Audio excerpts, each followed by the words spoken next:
नमस्कार फ्रेंड्स, आज हम अपने इस वीडियो में बात करने जा रहे हैं डायबिटीज़ टाइप 1 की। जी हाँ, डायबिटीज़ टाइप 1 यूजुअली जिसे हम डायबिटीज़ कहते हैं, हम बात कर रहे होते हैं उस वक्त डायबिटीज़ टाइप 2 की। और इस डायबिटीज़ टाइप 2 पे मैं एक वीडियो अपलोड कर चुकी हूँ, आप मेरे चैनल में जाकर देख सकते हैं। फ्रेंड्स, आज हम जिस डायबिटीज़ की बात कर रहे हैं वो टाइप 1 है और ये डायबिटीज़ टाइप 2 के मुकाबले थोड़ी सी डेंजरस होती है। तो अगर आप इसके बारे में नहीं जानते या जानना चाहते हैं तो वीडियो में मेरे साथ अंत तक बने रहें। और अगर अभी तक आपने मेरा चैनल सब्सक्राइब नहीं किया तो जल्दी से सब्सक्राइब कर दें। मैं डॉक्टर वंदना मारू नामदेव आपका अपने चैनल रिजुविनेट विद होम्योपैथी में स्वागत करती हूँ और आज हम डिस्कस करेंगे टॉपिक डायबिटीज़ टाइप 1। तो आइए फ्रेंड्स, अब हम जानते हैं कि आखिर ये डायबिटीज़ टाइप 1 होता क्या है। फ्रेंड्स, डायबिटीज़ टाइप 1 एक ऑटो इम्यून डिसऑर्डर है। अब ये ऑटो इम्यून डिसऑर्डर क्या होता है दोस्तों? जब हमारा रक्षा तंत्र हमारे ही शरीर के किसी अंग पर अटैक करने लग जाए और उस ऑर्गन को डैमेज करने लग जाए तो ऐसी जो डिसीजेज होती हैं उनको ऑटो इम्यून डिसऑर्डर्स या डिजीज कहा जाता है। और यही चीज़ डायबिटीज़ टाइप 1 में होती है। ऑटो इम्यून सेल पेनक्रियास को जाकर अटैक करते हैं और वहाँ पर पाए जाने वाले बीटा सेल जिनका काम इंसुलिन सीक्रेट करना होता है उसको जाकर डैमेज कर देते हैं, जिस वजह से पेनक्रियास इंसुलिन बना नहीं पाता या बनाना है तो बहुत ही कम मात्रा में बनाता है। अब क्या होता है, इंसुलिन का कार्य होता है ब्लड शुगर को कंट्रोल करना। अब जब इंसुलिन ही नहीं आएगा तो ब्लड शुगर अपने आप ही बढ़ने लग जाएगी, रेज होने लग जाएगी। तो इस तरीके की डायबिटीज़ को हम डायबिटीज़ टाइप 1 कहते हैं। इसे जुवेनाइल डायबिटीज़ भी कहा जाता है और इसे इंसुलिन डिपेंडेंट डायबिटीज़ भी कहा जाता है। अब हम जानते हैं कि आखिर डायबिटीज़ टाइप 1 के कॉजेज़ क्या होते हैं। फ्रेंड्स, इसका सबसे बड़ा कॉज तो जेनेटिक्स में छुपा होता है, फैमिलियल हिस्ट्री में छुपा होता है, लेकिन कुछ ऐसे भी वायरस हैं जो शरीर में इंटर करने के बाद शरीर में उस तरीके का वातावरण डेवलप कर देते हैं कि डायबिटीज़ टाइप 1 डेवलप हो सके। फैक्टर की किन लोगों को डायबिटीज़ टाइप 1 का रिस्क होने के चांसेस ज़्यादा है, तो सबसे पहले तो होती है फैमिली हिस्ट्री। अगर किसी की फैमिली में डायबिटीज़ टाइप 1 है तो बहुत चांसेस है कि वो पीढ़ी दर पीढ़ी आगे कन्वे हो जाएगी। सेकेंड होते हैं इसमें age. Friends, diabetes type 1 age related diseases भी मानी जाती है। वैसे तो इसके सिम्टम किसी भी उम्र में उभर के आ सकते हैं, पर इसके सिम्टम आने की दो पीक एजेस होती है। एक होती है 4 से लेकर 7 साल के बीच में और एक होती है 14 से लेकर 17 साल के बीच में।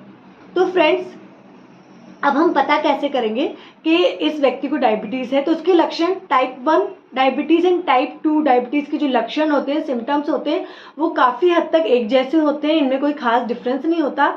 लेकिन अगर एज के अकॉर्डिंग देखें तो जैसे जो बच्चे टॉयलेट ट्रेनिंग कर चुके हैं, अब वो बेड पे सूसू नहीं करते और अचानक से वो बेड पे बाथरूम करने लग जाए, बेड गीला करने लग जाए, तो कहीं ना कहीं ये वार्निंग साइन है। ये बता रहे हैं कि अब इस व्यक्ति को पॉलीयूरिया है, मतलब बार बार यूरिन की फ्रीक्वेंसी बढ़ रही है, जिसकी वजह से बच्चा छोटा है तो वो बेड वेट कर रहा है। और एडोलेसेंस एज में भी हम देखते हैं कि बार बार रात में उठ उठ के जो बच्चा है वो बाथरूम जा रहा है।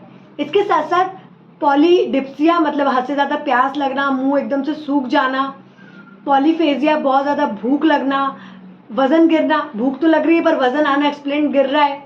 इसके अलावा जो घाव है वो उस हिसाब से भर नहीं रहे, स्किन पे बार बार इन्फेक्शंस होते चले जा रहे हैं।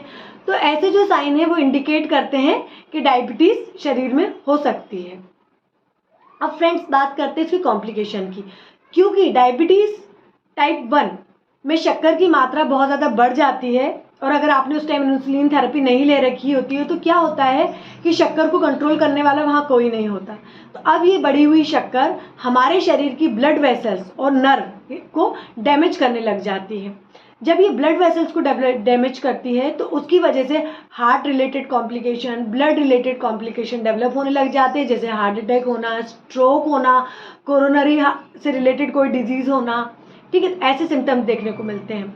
अगर ये नर्व पे इफेक्ट डालती है तो इसका सबसे पहला साइन क्या होता है कि जो हाथ पैरों की उंगलियां हैं इसमें टिगलिंग, झुंझुनाहट मिलती है, साथ साथ में बर्निंग होती है और एक टाइम ऐसा आता है कि वो सारे सिम्टम चले जाते हैं और कोई भी सेंसेशन उंगलियों में और उस पार्ट में फेल्ट नहीं होता। इसके अलावा और कॉम्प्लिकेशन देखें तो ये किडनी को भी डैमेज करती है, क्योंकि ये ब्लड वेसल्स पे काम करती है, और जब ये किडनी की छोटी छोटी जो ब्लड वेसल्स होती हैं उनको डैमेज करती है तो किडनी भी उस तरीके से काम नहीं कर पाती, जिसे हम डायबिटिक नेफ्रोपैथी कहते हैं। फिर ये रेटिना पर एडवर्स इफेक्ट डालती है, हमारा जो विजन है उसको गड़बड़ा देती है, कैटरेक्ट एंड ग्लूकोमा का भी एक कारण बनती है, इसीलिए इसमें ब्लर विजन होने की समस्या डेवलप होती है। फिर ये डायबिटिक कीटो एसिडोसिस प्रोड्यूस करती है। इसके साथ साथ ये स्किन के जो सोर्स होते हैं, जो स्किन के जो घाव होते हैं, वुंड्स होते हैं, उनको भरने नहीं देती। और इसका एक और कॉम्प्लिकेशन है, वो है डायबिटिक फुट।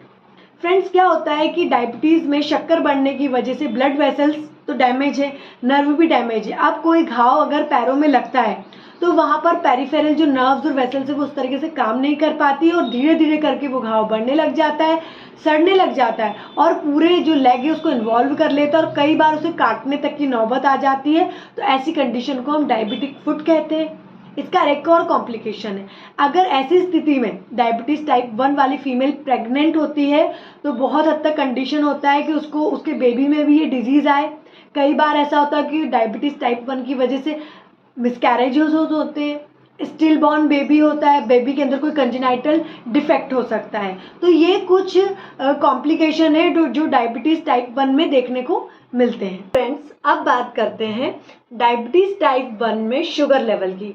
तो diabetes type 1 and diabetes type 2 में शुगर लेवल में कोई अंतर नहीं होता। डायबिटीज़ टाइप 1 में भी अगर फास्टिंग शुगर 126 से ऊपर है, रैंडम शुगर 200 से ऊपर है, जो HbA1c 3 मंथ का एवरेज टेस्ट होता है वो 7 से ऊपर चल रहा है, तो हम इजीली बता सकते हैं कि इस व्यक्ति के ब्लड में शुगर लेवल बढ़ा हुआ है। पर ट्विस्ट आता है डायबिटीज़ टाइप 1 में, क्योंकि डायबिटीज़ टाइप 1 का जो बेसिक ट्रीटमेंट है वो इंसुलिन थेरेपी है। और जो लोग इंसुलिन ले रहे हैं, अगर वो सडन अपनी लाइफस्टाइल में चेंज कर देते हैं या उनके शरीर में शक्कर उन्होंने कम कंज्यूम की होती है और इंसुलिन का डोज प्रॉपर गया होता है, तो इंसुलिन की मात्रा बढ़ी हुई हो जाती है और शक्कर ड्रॉप हो जाती है, जिसकी वजह से सडन शुगर ड्रॉप या हाइपोग्लाइसीमिया डेवलप हो जाता है। अब आपको पता कैसा चलेगा?